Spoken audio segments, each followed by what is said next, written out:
नवीन जी, आपको न्यूज 18 को ये इंटरव्यू देने का बहुत बहुत धन्यवाद। मैं भी आपको पहली बार इंटरव्यू कर रहा हूं, तो शुरुआत करते हैं कुछ। आपको देखकर भारतीय जनता पार्टी के अध्यक्ष नहीं, आप तो कोई युवा मोर्चा के और कोई युवा पार्टी के अध्यक्ष लगते हैं।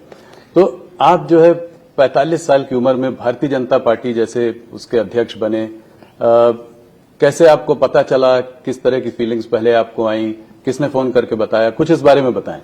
देखिए, हम लोग भारतीय जनता पार्टी में वर्किंग करते हुए लंबा समय बीता और भारतीय जनता पार्टी के निर्णय की अपनी एक प्रक्रिया है।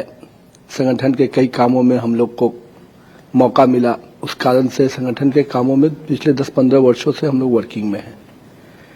जहां तक जानकारी की बात है, ऑब्वियस बात है, संगठन और सरकार में हमारे नेता माननीय प्रधानमंत्री जी और माननीय राष्ट्रीय अध्यक्ष जी का ही पहला संवाद रहता है।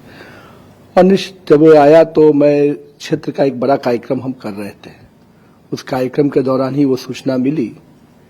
तो एक बार खुद में पार्टी इतने बड़े निर्णय ले ली है तो अपने आप में थोड़ा सा चिंतन भी, थोड़ा बड़े निर्णय के बाद एक मन में चुनौती आती है, ये निर्णय, इतने बड़े निर्णय के साथ हम कितना अपने आप को आगे ले जा पाएंगे। तो एक कई तरह के सवाल जब आदमी को इतने बड़े निर्णय से अवगत कराया जाता है, तो जहां एक और पार्टी के भरोसा को खुशी होती है, वहीं उसकी चुनौतियां भी सामने में नजर आती हैं। तो एक बड़ा ही मिश्रण कह सकते हैं कि उस समय का पहला जो रिएक्शन होता है बड़ा ही मिश्रित होता है। और जब मालूम हुआ तो मैं इतने बड़े टीम के साथ वहां पर था कि सबसे पहले तो उन लोग के साथ बातचीत करके पहले वहां से निकलना था। तो मुझे लगता है कि प्रधानमंत्री जी का संवाद और माननीय राष्ट्रीय अध्यक्ष जी का संवाद कहीं न कहीं खुशी और भरोसे को देखते हुए अच्छा लगा, लेकिन सेम टाइम में चुनौती भी सामने नजर आई। ये एक तरीके का बड़ा जनरेशनल शिफ्ट है भारतीय जनता पार्टी के लिए। आप काम करते हैं अपने से सीनियर लीडर से, मिनिस्टर्स हैं जो आपसे सीनियर हैं, तो क्या टिप्स दिया आपको प्रधानमंत्री और अमित भाई ने? देखिए, प्रधानमंत्री जी का जो पहला ट्वीट है वही उनका असेसमेंट है मेरे बारे में जी, और मैं मानता हूं कि वही मेरे लिए उनका रोड मैप या गाइडलाइन है भविष्य के आगे चलने के लिए। जब एक प्रधानमंत्री जी से मिलना हुआ, ऑब्वियसली उन्होंने सबसे पहले तो कहा कि स्वस्थ रहना जरूरी है। जिस प्रकार से प्रधानमंत्री जी खुद फिट रहते हैं, तो वो हमेशा प्रयास करते हैं कि उनकी टीम भी उस प्रकार से फिट होकर काम करे, क्योंकि काम करने के लिए जब बॉडी फिट होता है तो माइंड फिट रहता है जी। तो ये अपने आप में प्रधानमंत्री जी का जो पहला टिप्स रहता है। दूसरी जो चीजें रहती है कि एक गाइडलाइन, एक सीनियरिटी के नाते, एक अभिभावक के नाते, चूंकि एक बड़े सवर में आप आए हैं तो उसकी कठिनाइयां, उसकी चुनौतियां, उसके जजमेंट के तरीके, कई ऐसी चीजें थी। मुझे तो लगता है कि कोई एक दिन नहीं, हर दिन प्रधानमंत्री जी का जो गाइडलाइन है वो हम लोग को काम आता है। आपको स्टैब्लिश करने के लिए उन्होंने भी आपको बॉस कहा, अपना बॉस बताया। देखिए, यही भारतीय जनता पार्टी के संगठन की खूबसूरती है कि अध्यक्ष का पद सर्वोच्च होता है और उस परिपाटी से सभी कार्यकर्ता, चाहे वो प्रधानमंत्री भी क्यों न हो, अपने आप को उस अध्यक्ष के पद की गरिमा से जोड़ के देखते हैं। नितिन जी, बहुत सारे चैलेंजेस आए हैं, आएंगे, आते रहेंगे। आपने चुनौतियों की बात की, तो इस वक्त एक सबसे बड़ी चुनौती आई थी, जो है आप विमेन्स रिजर्वेशन बिल लेकर आए, पारित कराना चाहते थे, पर वो पारित न हो सका। देखिए, पारित न हो पाने का कसक हम लोग के लिए इसलिए है कि हम लोग आधी आबादी को, देश की माता बहनों को, माननीय प्रधानमंत्री जी के कार्यकाल को देखिए तो उन्होंने सुरक्षा, सम्मान, स्वाभिमान और अब हिस्सेदारी की बात की। तो इस 3 बड़े स्फेयर के बाद एक बड़ा मौका था उनको हिस्सेदारी देने का। लेकिन हम को दुख इस बात का है कि हम इस देश की माता बहनों को उसकी हिस्सेदारी समय पर नहीं दिला पाए। वो तो तय है, भारतीय जनता पार्टी जब जब संकल्प किया है, और मोदी जी की यूएसपी भी रही है कि उन्होंने किसी चीज को संकल्प किया है तो उसको पूरा किया है। हम सबकी इच्छा थी कि 2029 के चुनाव के पहले हम महिलाओं को एक बड़ा हिस्सेदारी में जोड़ पाए, और कहीं ना कहीं आज आधी आबादी को अगर हम इतने बड़े लोकसभा में इतने संख्या में, विधानसभा में इतनी संख्या में लाते हैं, तो एक सामान्य महिला का लीडरशिप इतनी बड़ी संख्या में जब निकल के आएगा तो निश्चित रूप से निर्णय की भूमिका में महिलाओं की प्राथमिकता नजर आएगी। लेकिन विपक्ष का दुर्भाग्य है कि उन्होंने अच्छी चीजों के लिए भी कभी सकारात्मक सोच नहीं। मोदी का विरोध करते करते वो लोग यहां तक पहुंच गए कि देश की आधी आबादी माता बहनों के विरोध में खड़े हो गए। तो ये टाइमिंग के बारे में कुछ बताएं, इस वक्त लायक क्यों? इलेक्शन के बाद भी आ सकता था। ये ऑब्वियस बात है कि हम लोगों ने इसके लिए 2-3 महीने से तैयारी की है, कोई आज की तैयारी करके नहीं लाया है। और दूसरी बात है कि ये तो स्पष्ट था जब हमारा बिल पास हुआ था उसी समय कि हम 2026 में ही इसके फ्रीजिंग कैपिंग को हटाने के बाद हम लोग करेंगे, और आज वो समय आ गया था। तो मेरा ये मानना है कि परिस्थितियां ऐसे कई बार चुनाव आते हैं, कई राज्यों के चुनाव होंगे और उस समय पार्लियामेंट भी चलेगा। यूपी का चुनाव होता है उस समय, तो क्या पार्लियामेंट के डिसीजंस नहीं होंगे क्या? ये जो लोग हैं, कितने बार चुनाव प्रचार में राहुल गांधी जी और प्रियंका जी असम गई, पुडुचेरी गई, कितना गई? उससे ज्यादा तो कार्यक्रम मेरे प्रधानमंत्री जी, मेरे गृह मंत्री जी कर रहे हैं। तो अगर उनकी व्यस्तता नजर आती तब ना समझ में आता। वो तो केवल इसको टालना चाहते थे और विषय पे, एजेंडे पे भी डिबेट नहीं कर पा रहे थे। तो आपने तैयारी की बात की, तो ऑपोजिशन का कहना है कि कोई सलाह मशवरा नहीं किया, कोई उनसे विचार विमर्श नहीं किया, और इसको जो है सीधा ले आके उसको जल्दीबाजी में निकालने का वो। विपक्ष अपने अंतरात्मा से पूछे कि उनसे बातचीत हुई कि नहीं हुई, ये उनको बताना चाहिए। लेकिन मेरा ये मानना है, एक सरकार होने के नाते हमारी जो भूमिका है कि हम सबको लेके चले। हम हमेशा मानते हैं कि विपक्ष भी सरकार का अंग है और उसके साथ समन्वय करके काम करना निश्चित रूप से हमारी प्राथमिकता रहती है। तो पहले बातचीत की थी आपने? निश्चित रूप से उसके कई दौर के बातचीत जो होते हैं उसमें सारी पार्टियों से, कांग्रेस से, समाजवादी से। देखिए, जो प्रक्रियात्मक बातचीत होती है निश्चित रूप से प्रयास किया गया। अगर उनके मन में था कि इसकी क्रेडिट की जाए तो प्रधानमंत्री जी ने हाउस के फोरम से कहा कि हम आपके नाम का एडवर्टीजमेंट भी दे देंगे कि आपके ही सहयोग से हुआ। लेकिन उनको नाम से ज्यादा मोदी के विरोध में ध्यान रहता है। तो अपोजिशन का कहना यह है कि ये अगर आपको रिजर्वेशन देना है 33%, तो ये दे दीजिए, इसमें क्या दिक्कत है? जितनी सीट अभी है पार्लियामेंट में उसमें दे दीजिए, इसको रोक। इसमें सीट बढ़ाने और डिलिमिटेशन की बात कहां से आ गई? डिलिमिटेशन को लेके पहले आप है कि डिलिमिटेशन पर गृह मंत्री जी ने हाउस के फ्लोर पे कहा। ये डिलिमिटेशन किसका बनाया हुआ है? ये उन्हीं का बनाया हुआ चीज है। क्या उनको अपने बनाए हुए कानून पे भरोसा नहीं है? क्या उस कानून के, जब उन्होंने अपने समय में किया डिलिमिटेशन, क्या वो कानून के उन मापदंडों में कोई लूप होल था क्या? अगर लूप होल था तो आपने उस समय क्यों नहीं चेक किया? और आज हम कह रहे हैं कि आप ही के बनाए हुए डिलिमिटेशन से हम आगे बढ़ना चाहते हैं, और आज बढ़ते तो हमारी आधी आबादी को अधिक संख्या में हम हिस्सेदारी दे रहे थे। आज अगर हो जाता तो देश भर के सभी राज्यों में, और 800 से अधिक में वो तो 33%, उसकी कितनी संख्या में महिलाएं आती। मेरा ये कहना है कि वो जो खेल खेल रहे हैं कि ऑब्वियसली ये अनुपात जब होता तो किसका परेशानी होती। आज हमने साउथ और नॉर्थ की जो खेल उन्होंने खेला, उसको भी प्रधानमंत्री और गृह मंत्री जी ने जितने बढ़िया से हाउस फोरम पे कहा कि आप आइए ना, हम अमेंडमेंट करके आपको और संतुष्ट करने को तैयार है। लेकिन उनका विषय संतुष्टि नहीं है, उनका नकारात्मक सोच है, और जिस सोच के साथ उन्होंने इतनी बड़ी संख्या में महिलाओं की हिस्सेदारी को रोका।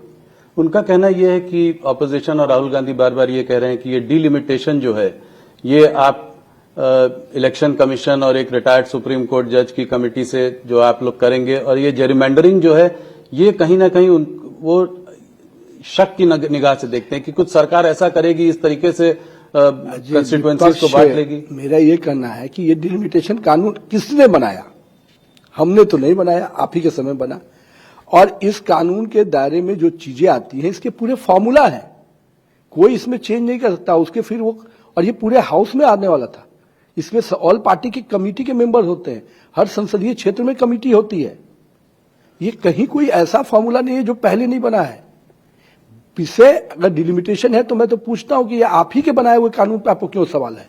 तो अब आगे क्या होगा? आगे हम लोग बढ़ेंगे, निश्चित रूप से समय आने दीजिए।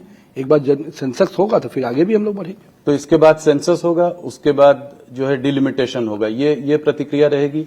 ऑब्वियसली जो प्रक्रिया के साथ अब जाना पड़ेगा। हम लोग सोचे थे कि ये समय रहते होगा तो हम समय डिलिमिटेशन भी करेंगे, सबको एक प्रॉपर प्रोपोर्शनेट में जो हक मिलना चाहिए वो भी देंगे, और कहीं ना कहीं महिलाओं का जो अधिकार है वो समय पे मिल जाएगा। तो अगर अब ये प्रतिक्रिया अगर आगे बढ़ेगी तो जो 50% ज्यादा सीट देने की बात थी ऐसे राज्यों को जहां पर आबादी कम बढ़ी है, तो उनको ये नहीं मिल पाएगा? नहीं, अभी ऐसा कुछ हम नहीं कर सकते। तो सेंसस होने के बाद जो उसके पॉपुलेशन के साइज आते हैं और उसके बाद उस अनुपात पर निश्चित, लेकिन ये परिस्थिति किसने पैदा किया? ये परिस्थिति जिस बात की आप चर्चा करी, किसने पैदा किया? आज जब गृह मंत्री जी ने सदन के फोरम में कहा कि हम अभी तय कर देते हैं, तो ये तो उनको स्वागत करना चाहिए था। मैं मानता हूं कि साउथ के लोगों का हक की मारी भी किसी ने किया तो राहुल गांधी और उनके कुनबा डीएमके लोगों ने मिलकर किया। आज साउथ को परेशानी में डालने का काम किसी ने किया है तो वही राहुल गांधी ने किया है। 5 राज्यों के चुनाव चल रहे हैं, 4 राज्य और पुडुचेरी। मैंने कहा कि थोड़ा सा हम लोग कलकत्ते में बैठे हैं तो इस पर चर्चा की जाए। कैसे देख रहे हैं माहौल को? क्या क्या आपका आकलन है, क्या होगा इन 5 राज्यों में? देखिए, 5 राज्यों की स्थिति अलग अलग है, लेकिन मैं मानता हूं कि इस बार भाजपा के लिए और बेहतर सिचुएशंस है सभी राज्यों में। असम, पुडुचेरी में निश्चित रूप से हमारी सरकारें रिपीट करेंगी, कहीं इसमें कोई दो राय नहीं है। बाकी 3 राज्यों में पश्चिम बंगाल आपको आश्चर्यजनक रिजल्ट के साथ सामने आ रहा है, और यहां पर मैं मानता हूं कि सारे जो भी टीएमसी और कांग्रेस के जो खेल थे उस सब से बाहर आकर जनता इस बार भाजपा की सरकार बनाने जा रही है। तो असम, पुडुचेरी में सरकार बनेगी और आप कह रहे हैं कि बंगाल में भी सरकार बनेगी। 100% अब जो सिचुएशन बन रहे हैं और जो जनता का मूड दिख रहा है, पश्चिम बंगाल में भारतीय जनता पार्टी की सरकार बनने जा रही है। तो पिछली बार भी माहौल 2021 में भी था कि भारतीय जनता पार्टी की सरकार बनने वाली है। इस बार 2021 से क्या अलग है? क्या भरोसा दे रहा है आपको कि इस बार आप सरकार बना ले जाएंगे? देखिए, पिछले बार भी जितने गुणात्मक तरीके से हम आगे बढ़े, 3 से 77 सीट पर आए, अगर उसी स्पीड को अगर हम मेंटेन करें तो इस बार तो 100% हम अपनी सरकार बना रहे हैं। जहां तक अनुभव की बात आप कह सकते हैं, जनता कार्यकर्ता का एक जो माइंडसेट दिखता है और आम आदमी का जो रिस्पांस दिख रहा है कार्यक्रमों में, रोड शो में, गति बैठकों में, कहीं ना कहीं वो स्पष्ट है कि इस बार टीएमसी की जो अनारकी रही, जो गुंडागर्दी रही, करप्शन रहा, बांग्लादेशी घुसपैठ से आम आदमी त्रस्त है, तो ये सारे मुद्दे निश्चित रूप से टीएमसी के पूरे अगेंस्ट जा रहे हैं और भारतीय जनता पार्टी इन मुद्दों की लड़ाई लड़ी है, तो निश्चित रूप से अग्रणी रूप से हम इसमें आगे बढ़ेंगे। तो टीएमसी का मानना यह है कि भारतीय जनता पार्टी सिर्फ 150-160 सीटों पर चुनाव लड़ रही है, क्योंकि बाकी 90 से ज्यादा सीटों पर माइनॉरिटी जो है प्रबल है, उसका जो है वोट शेयर 40-50% से ज्यादा है, तो वहां जीतने की कोई चांस नहीं है। तो इस बार आप हिंदू वोट कंसोलिडेशन देख रहे हैं, इस लेवल पर देख रहे हैं कि आपको बहुमत मिल जाएगी? देखिए, हम तो 294 सीट पे चुनाव लड़ रहे हैं जी, ठीक है। उनके आंकड़े किस प्रकार से वो कैलकुलेट करते हैं वो उनकी पार्टी की रणनीति होगी, लेकिन हम तो देख रहे हैं कि इस बार अगर हिंदू कॉन्सेंट्रेशन से ज्यादा पश्चिम बंगाल की जनता बांग्लादेशी घुसपैठ के विरोध में है, और उसमें चाहे हिंदू कॉन्सेंट्रेशन कहिए या आम नागरिक जो पश्चिम बंगाल का है, जो भी लंबे समय तक यहां रह रहा है, वो निश्चित रूप से बांग्लादेशी घुसपैठ के विरोध में है। और इसको जिस प्रकार से संरक्षण ममता दीदी ने दिया है, इससे पूरे आम आवाम में इसके प्रति रोष है, रिएक्शन है, और उसका प्रकटीकरण चाहे हिंदू कॉन्सेंट्रेशन के रूप में आप देखिए या आम पश्चिम बंगाल के लोगों के समर्थन को देखिए। तो एसआईआर, टीएमसी का मानना है कि ये 2 फैक्टर हैं जो कि पूरा एक इंस्टीट्यूशनल तरह का कैप्चर हो गया है। इलेक्शन कमीशन आपके साथ है, सीबीआई, ईडी की रेड्स तमाम चारों तरफ चल रही हैं और उनके समर्थकों पर चल रही हैं, भारतीय जनता पार्टी के समर्थकों पर नहीं चल रही, तो उनके तमाम ये चल रहा है। और एसआईआर के रहते 90 लाख से ज्यादा वोट कट चुके हैं, तो इसका बेनिफिट क्या आपको मिल रहा है एसआईआर का, जो 90 लाख वोट? पहले ये समझिए कि 90 लाख में से 30 लाख ऐसे लोग हैं जो थे ही नहीं, तो निश्चित रूप से क्या उन लोगों का फर्जी वोट देने का अधिकार दे दिया जाए? और बाकी जो 60 लाख जिसके डिमार्केशन हुए, बाकी चीजें हुई, 92 लाख टोटल जो है। सबसे महत्वपूर्ण बात यह है कि दीदी के ही प्रशासन के डीएम एसडीओ है ना जी, तो आपके प्रशासन के डीएम एसडीओ ने फाइंड आउट करके अगर 92 लाख दिया तो ये तो आपके मशीनरी का है। कहां इसमें इलेक्शन कमीशन आ रहा है? इलेक्शन कमीशन की कोई भी मशीनरी जिला प्रशासन और स्थानीय प्रखंड से आती है, कोई उसकी अपनी मशीनरी नहीं होती है। अब उस मशीनरी ने ही 92 लाख डिलीशन के लिए अगर आगे प्रस्ताव बढ़ाया तो इसमें दीदी को बेचैन क्यों होना चाहिए? और 92 लाख अगर जा रहे हैं तो उसके अगेंस्ट तो आप कहां कहां दरवाजा नहीं खटखटाई, वहां से भी क्या जवाब मिला? आप क्यों वैसे लोगों की चिंता कर रही थी जो यहां है ही नहीं? क्या मंशा थी आपकी?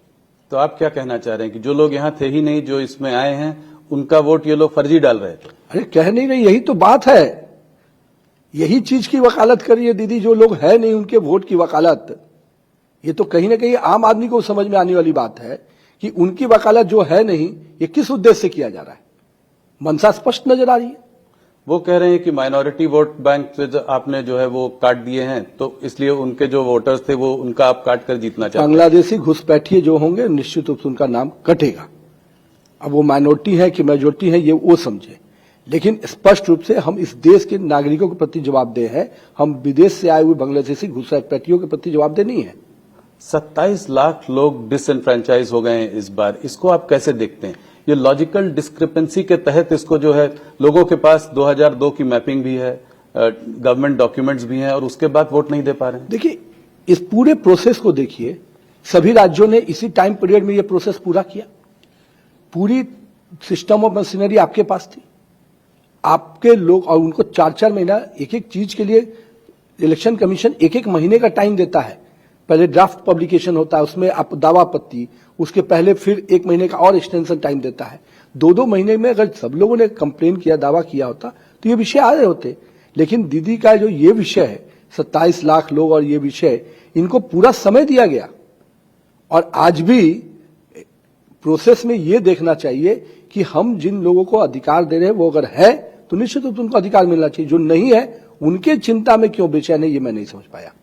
तो आप कह रहे हैं ये 27 लाख जो भी हुआ है ये एडमिनिस्ट्रेटिव डिले हुआ है, जो कि उनके एडमिनिस्ट्रेशन ने किया। ऑब्वियसली इतने लंबे समय तक चीजों को फंसा के रखना जी। और इतने आपको कब का, बाकी सभी राज्य उसी प्रोसेस को कंप्लीट किए ना।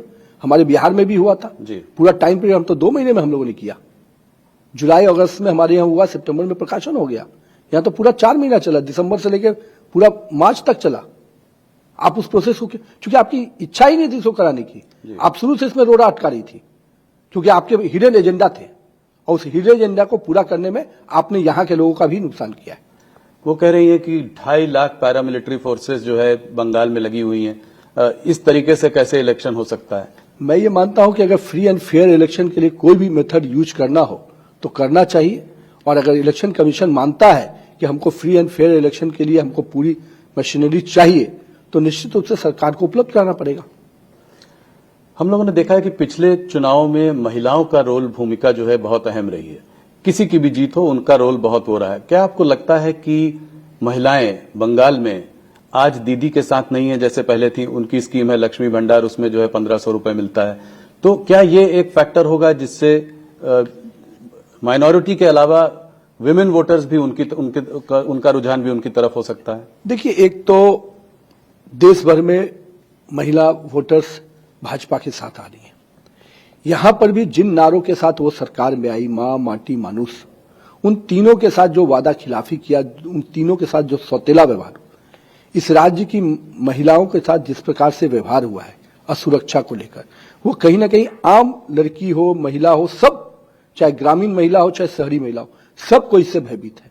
उनके जो गुंडा राज चलते हैं, हर चौक चौराहे पे जो उनकी वसूली चलती है, उससे हर महिला परेशान। वहां तो महिला लोग को ये कहना है, जब हम लोग कैंपेन में जाए, कि एक हाथ से दीदी देती है 1500 रुपया और दूसरे हाथ से वसूली करने वाले पहुंच जाते हैं। तो आज महिलाओं के अंदर जब रोष है कि न हमको सुरक्षा मिल रहा है, न सम्मान मिल रहा है, और स्वाभिमान से जीने का तो कोई मौका नहीं है यहाँ पर, जिस प्रकार से बांग्लादेशी घुसपैठिया हो रहे हैं, आम महिला अपने आप को डरी हुई महसूस कर रही है। तो निश्चित रूप से ममता दीदी के प्रति अब कोई सहानुभूति नहीं है। एक महिला मुख्यमंत्री होते हुए इस राज्य की महिलाओं का ही अगर शोषण हुआ होगा, इस महिला मुख्यमंत्री होते हुए महिलाओं के आरक्षण का विरोध करने वाली ऐसे मुख्यमंत्री से क्या उम्मीद करेगी यहाँ की महिलाएं? आपकी जो स्कीम है 3000 रुपए वाली, क्या उसकी मैसेज जो है जमीन तक पहुंच पाई है? देखिए, हम लोग जो संकल्प पत्र लाते हैं, हम निश्चित रूप से जनता के हर फोरम पे लेकर उसको जाते हैं, और उसके हमारे कई तरीके हैं। हम जनता के बीच में जाकर कैंपेन के माध्यम से अपने डोर टू डोर कैंपेन है, लिफलेट, बाकी सब हम निश्चित रूप से इसको पहुंचा रहे हैं। और हमको आश्वस्त है कि देश भर में एक बड़ा ही ट्रैक रिकॉर्ड हमारा अच्छा रहा है कि मोदी है तो मुमकिन है, और मोदी की गारंटी मतलब पूरा होने की गारंटी। आज देश भर के जितने भी राज्यों में हम लोगों ने आगे बढ़कर संकल्प लिया, उन संकल्प को हमने पूरा किया है। तो कहीं ना कहीं हमारा ट्रैक रिकॉर्ड ऐसा है, निश्चित रूप से महिलाएं हमारे साथ आएंगी। बंगाल में मेरा एक डायरेक्ट सवाल है, कितनी सीटों की उम्मीद है आपको? देखिए, मैं सीटों के आंकड़े में तो स्पष्ट रूप से आपसे क्या बताऊंगा। मैं ये मानता हूं कि जो रुझान दिख रहे हैं, जो पब्लिक का एक वेविंग और पब्लिक का जो सपोर्ट दिख रहा है, हम यहां पर एब्सोल्यूट मेजोरिटी की सरकार बनाने जा रहे हैं। एब्सोल्यूट मेजोरिटी 150, 160, 170, एक आपका जो अंदर का आंकड़ा है वो बताएं। नहीं, अंदर के आंकड़े नहीं, अब तो जनता वोट कर रही है। अब सारे आंकड़े शाम तक तो कुछ आपके पास भी आ जाएंगे और अगला फेज में मैं मानता हूं कि बहुत ही एग्जैक्ट फिगर है कि हम अपने बहुमत से कई बड़े अंक आगे रहेंगे। तमिलनाडु की बात करते हैं। तमिलनाडु में आपको क्या उम्मीद है अपनी एनडीए से? जिस प्रकार से डीएमके का करप्शन, जिस प्रकार से डीएमके की एनआरकी और जिस प्रकार से सनातन विरोधी मानसिकता, वो पूरी तरह से तमिलनाडु में लोगों में रिएक्शन है। वहां हमारी भूमिका छोटी है, हम अलायंस पार्टनर में हैं और हमारा मुख्य दल एआईडीएमके वहां पर लड़ रहे हैं हम लोग मिलकर। हमारा ये मानना है कि जिस प्रकार से पब्लिक के अंदर रिएक्शन मैंने देखा, मैं खुद भी कई कैंपेन में वहां पर गया, मुझे बहुत स्पष्ट दिख रहा है कि डीएमके को इस बार इसका भारी नुकसान होगा। विजय फैक्टर कितना बड़ा है? ये किसको नुकसान करेगा या किसको फायदा करेगा? देखिए, विजय फैक्टर कितना बनेगा, राजनीति में कई बार ग्लैमर से भी लोग आते हैं और स्थान बनाते हैं, पर मेरा हमेशा मानना है पिच पे थोड़ा समय बिताना पड़ता है। और अगर कई बार हम लोगों ने देखे ऐसे ऐसे कई बड़े लोग आते हैं और वो कितने जमीन पर रह पाते हैं, वो देखने का विषय है। मैं मानता हूं कि विजय जी के लिए शुरुआत जरूर है, पर बहुत बड़ी शुरुआत होगी ऐसा मैं नहीं मानता हूं। तो ज्यादातर पोल डीएमके को दिखा रहे हैं कि डीएमके आगे है। क्या आने वाले समय में विजय के साथ मिलकर सरकार बनने की कोई संभावना है? कोई पोस्ट पोल अलायंस की बात हो सकती है? हमारी ऑलरेडी अपनी अलायंस वर्किंग है और सभी अलायंस पार्टनर हम लोग मिलकर चुनाव लड़ रहे हैं। हम आज पोस्ट पोल के लिए कहीं कोई संभावना मुझे नहीं दिख रही है। मुझे लग रहा है कि हम एनडीए एज ए फ्रंट सरकार बनाएंगे। तो विजय के साथ हाथ मिलाने का कोई आवश्यकता नहीं पड़ेगी और सरकार बनेगी? हम तो आश्वस्त हैं। असम में कैसे देखते हैं? ऑपोजिशन का कहना है कि असम में अगर आपकी सरकार बनेगी तो डिलिमिटेशन के फायदे की वजह से बनेगी। आप इसको कैसे देखते हैं? मेरे जो कांग्रेस के साथी लोग हैं, ये डिलिमिटेशन तो आपने भी कई बार कराया, क्यों नहीं आप लगातार सरकार बनाते रह गए? सरकार केवल डिलिमिटेशन से बनती और इन सब चीजों से, तब तो आपकी सरकार कभी नहीं जाती। वो जनता के मैंडेट से बनती है। जनता के बीच में हमारा क्या अप्रोच है, क्या हमारा रीच है, हमने डेवलपमेंट कैसे किया, हमने लॉ एंड ऑर्डर कैसे किया, हमने गवर्नेंस कैसे दिया, इन मुद्दों पे बनता है। हमारी लीडरशिप कैसा काम किया, इन मुद्दों पे बनता है। डिलिमिटेशन पे अगर सरकारें बनती तो दिल्ली में बैठे बैठे जो डिलिमिटेशन कानून बनाए थे वही सत्ता में अभी रहते। साउथ में भारतीय जनता पार्टी अभी भी एक तरीके से अपनी साथ नहीं जमा पा रही है। तमिलनाडु में आप पहले अन्नामलाई को आपने आगे किया, उसके बाद उनको आपने पीछे कर लिया, आप एआईडीएमके के संग गए, तो अकेले जाने की हिम्मत नहीं की आपने तमिलनाडु में। लगता है कि इसका खामियाजा भुगतना पड़ेगा आने वाले समय में। देखिए, गठबंधन दल धर्म को हम लोगों ने हमेशा निभाया है और अटल बिहारी वाजपेयी जी के समय में से आप देखिए, हमने हमेशा अलायंस को अपना प्रमुखता से रखा है। जब हम 303 के आंकड़े में भी थे तो भी हम एनडीए के रूप में थे। आज हम अगर 240 पे भी हैं तो भी हम एनडीए के स्वरूप में रखते हैं। हम हमेशा मानते हैं कि इस देश की राजनीति को गठबंधन का विषय के साथ लेके चलना है, ताकि हम सभी तरह के माइंडसेट को अपने साथ लेके चलें। जहां तक तमिलनाडु की बात है, मैं इस पे स्पष्ट मानता हूं, परिस्थितियां राजनीति में कई बार अलग अलग होती हैं, अंकगणित के आधार पर अपने दावे प्रतिदावे होते हैं, लेकिन एआईडीएमके, बीजेपी और हमारे एनडीए अलायंस एक स्वाभाविक रूप से वहां पर पब्लिक के लिए अलायंस है और उस अलायंस के साथ हम लोग ने फिर विधानसभा चुनाव में आगे बढ़े। अन्नामलाई लोकसभा चुनाव लड़े थे, इस बार पूरे विधानसभा चुनाव में पूरे कैंपेन में हमारे स्टार प्रचारक रहे हैं।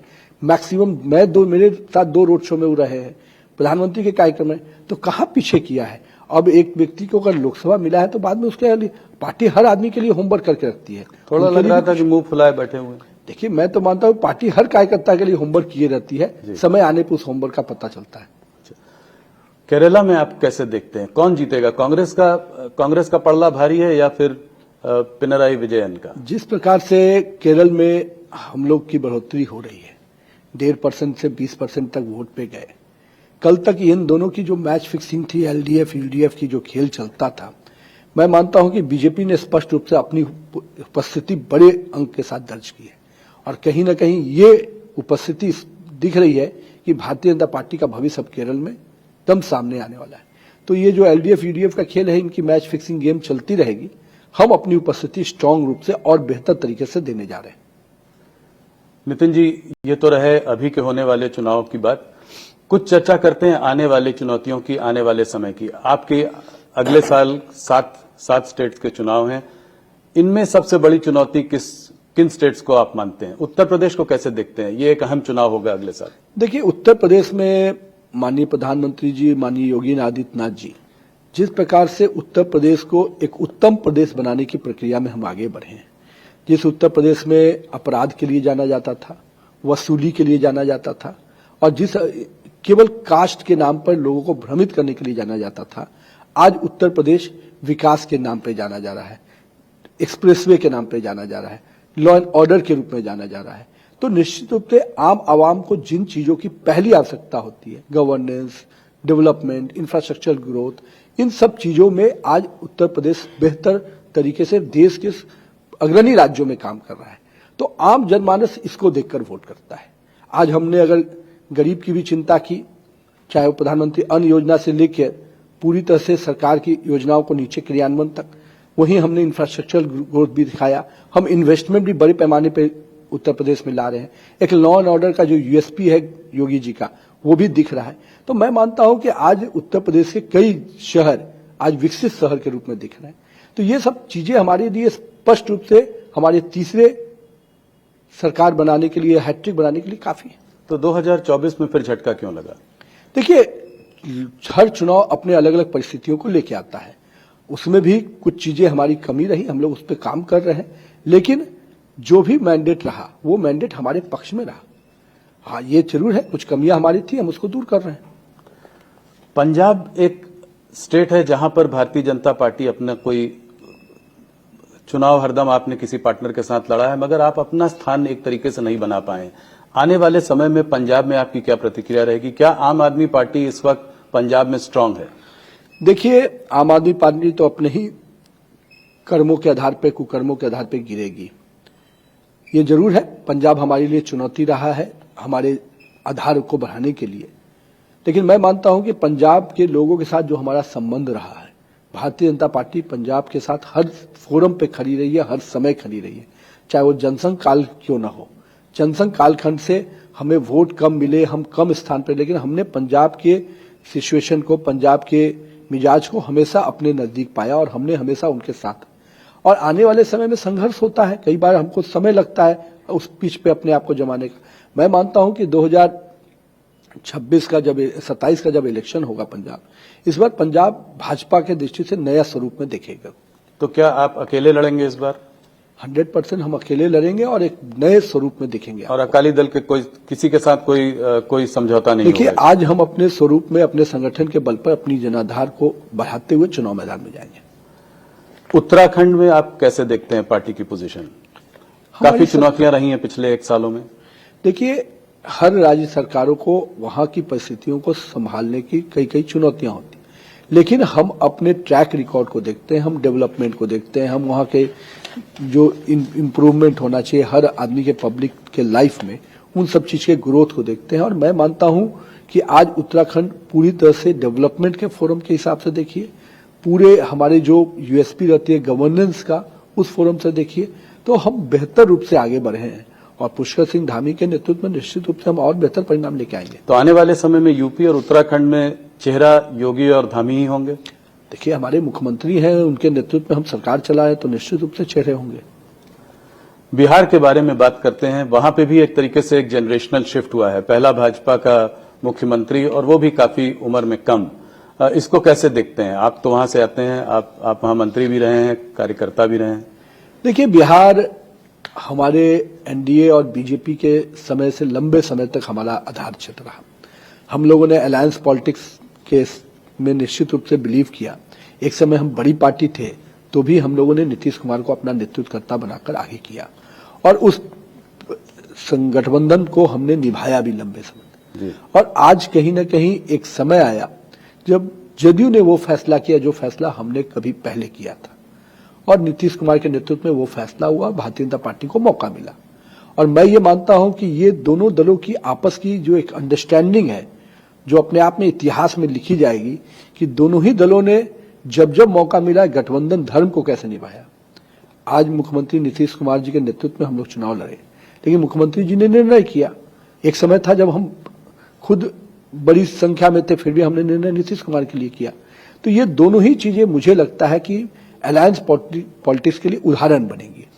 और आज सम्राट चौधरी के रूप में एक लीडरशिप भारतीय जनता पार्टी और एनडीए ने मिलकर तय किया है, और मेरा ये मानना है कि ये एनडीए के जो संकल्प रहे हैं 2025 के, उन संकल्पों को पूरा करेगी।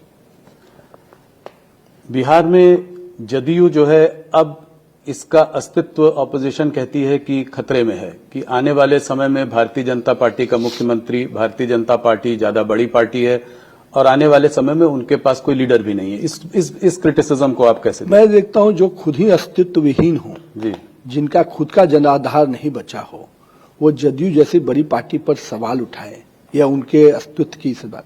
आज आप कहां पे हो? अरे पहले थोड़ा अपने गिरेबान में झांक लेते। इतने बड़े बड़े वादे, इतने बड़े बड़े कैंपेन, इतने बड़े बड़े लोगों को उतार कर मैदान में क्या मिला? जनता के बीच में जब तक आप ही नहीं हो, जनता आप ही के साथ कुछ खड़ी नहीं हो पा रही, आप हम पर उठा रहे हो जिसके 84 एमएलए है, 80 एमएलए। तो मेरा ये कहना है कि अपने अस्तित्व पर पहले झांकना चाहिए, और जदयू पूरी तरह से एज ए पार्टी स्ट्रांगली खड़ी है, और बीजेपी और जदयू एनडीए अलायंस के रूप में हम लोग बेहतर काम करके आगे बढ़ रहे हैं। हम जनता के प्रति कमिटेड होकर काम कर रहे हैं।